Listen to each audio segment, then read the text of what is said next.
word for the whole human system. We say mind, body, spirit, emotions, what is there one word for body and mind? And then we kind of were saying that and said, oh, there's a word for our body and mind. Bind. Bind. And there's another word for our whole system, borrowing a metaphor from computers, human operating system. So our human operating system is what we have to navigate this world of embodiment, of flesh, of solidity, of matter. What's really important, Gabriel mentioned, the state of consciousness in which we function is always a choice. Most of my life, I didn't believe that. Most people's lives that I have observed, they didn't believe that. I have to get depressed because so-and-so did such and such. I have to be angry because so-and-so is a such-and-so. I have to be afraid because, oh my God, look at... And none of that's true.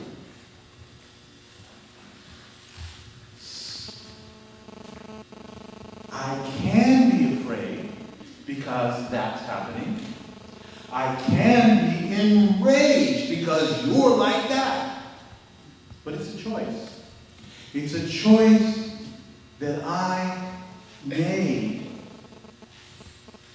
when I was a toddler or a baby, and I coded it into my nervous system and created a robot so it got angry, or it got afraid, or it got depressed, or it did whatever it did for me because I've already preordained. That's how it's going to be.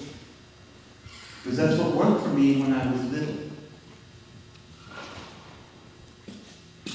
We can re-choose. Sometimes it's hard to re-choose, but it's never impossible. Every state of consciousness that we inhabit is our choice. Whether we are making that choice intentionally, knowingly, or whether we are making that choice robotically because we set up the robot. We walk with our heads first. The head leads. I need to demonstrate walking graciously.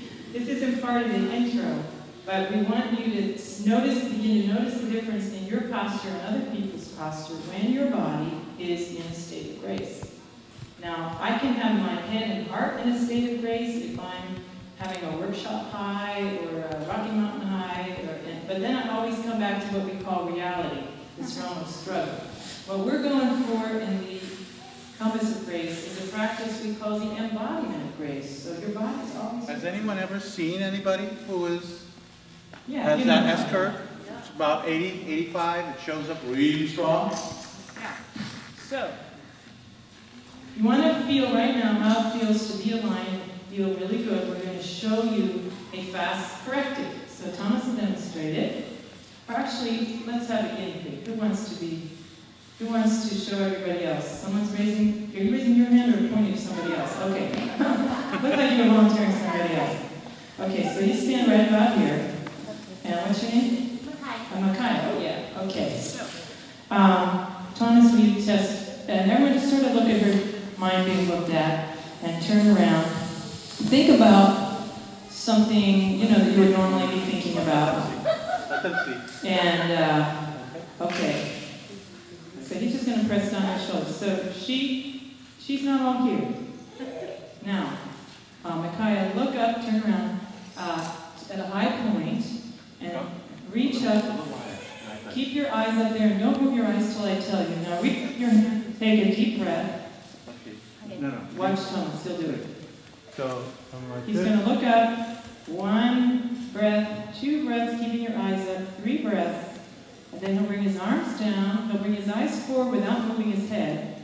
When his eyes are forward, then he'll move his head. So you're going to do that, okay? Okay. So find a point up in the sky, okay? Reach up, breathe.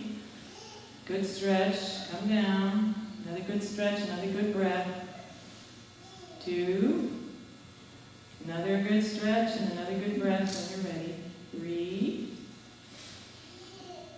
Now bring your arms down. Keep your eyes up. Without moving your head, move your eyes forward. Now move your head. Yeah. Okay, does that feel different? Now I think so. Okay, take a step or move 2. forward. Feel how differently you move. And now Thomas is going to test you by pressing down. She's here. Whoa. She's lined up. And she didn't pay a walker, $2,000. She did that for herself. Thank you very much. Not knocking walkers. You're not really here. Just have someone press on your shoulders. Now, every single grace is unconditional. So this is accepting something without a reason. You have no reason to accept that whatever, fill in the blank. But because you can choose, you choose to accept and not fight your life, but accept it.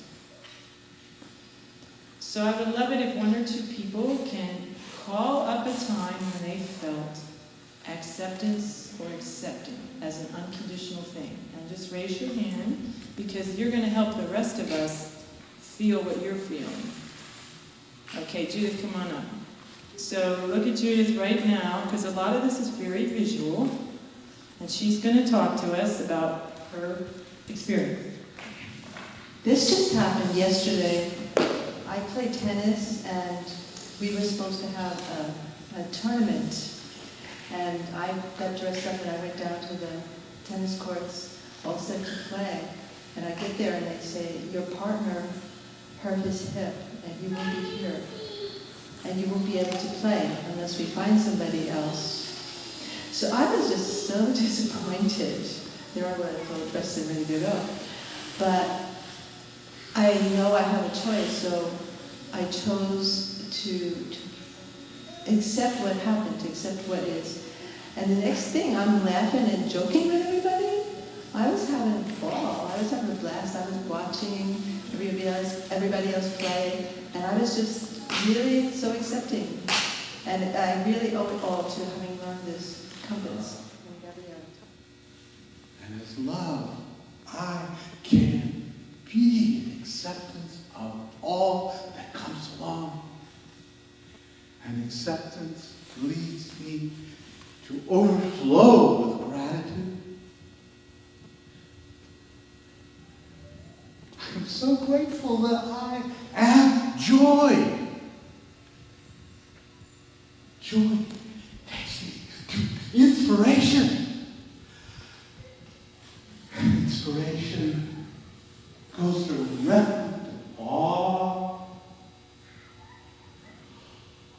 Awe produces peace. Peace allows me to be present. Utterly present. When I'm present, I can love.